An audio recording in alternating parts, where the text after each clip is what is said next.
Specialistët e sektorit të policisë rrugore arrestuan shtetasin me iniciale DC, 36 vjeç, banues në Shkodër, pasi duke drejtuar automjetin e tij në gjendje të dehur, është përfshirë në një ngjarje rrugore me dëme materiale. Gjithashtu, specialistët e sektorit të policisë rrugore referuan materialet në prokurori, ku nisi procedimi penal për shtetasit me iniciale IP, 69 vjeç, banues në fshatin Postrip, dhe JH, 59 vjeç, pasi u kapën duke drejtuar motomjetet e tyre pa leje drejtimi. Shtetasi me inicialet VG, 65 vjeç, banues të fshatin Kullaj, pasi duke drejtuar motomjetin e tij në gjendje të dehur në aksin rrugor Guci Shtoj i Vjetër, ka humbur kontrollin mbi drejtimin e motomjetit dhe është vetrozuar duke u dëmtuar lehtë. Po ashtu për shtetasin me iniciale NM, 61 vjeç, banues në Shkodër, pasi u kap duke drejtuar motomjetin në gjendje të dehur. Specialistët për hetimin e krimeve të Komisariatit të Policisë Shkodër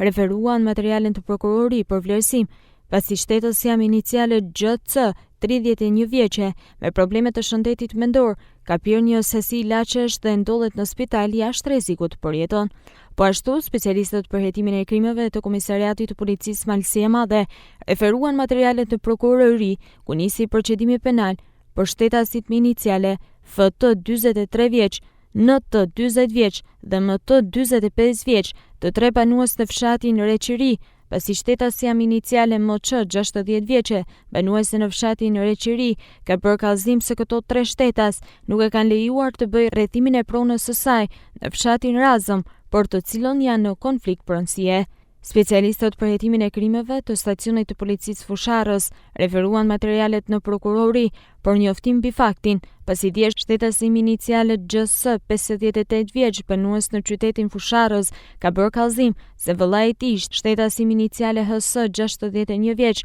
nuk zbaton marrëveshjen e bërë me gojë për shkëmbimin e pronave. Materialet procedurale ju referuan prokurorisë pranë gjykatës së shkallës së parë të jurisdiksionit të përgjithshëm Shkodër për veprime të mëtejshme.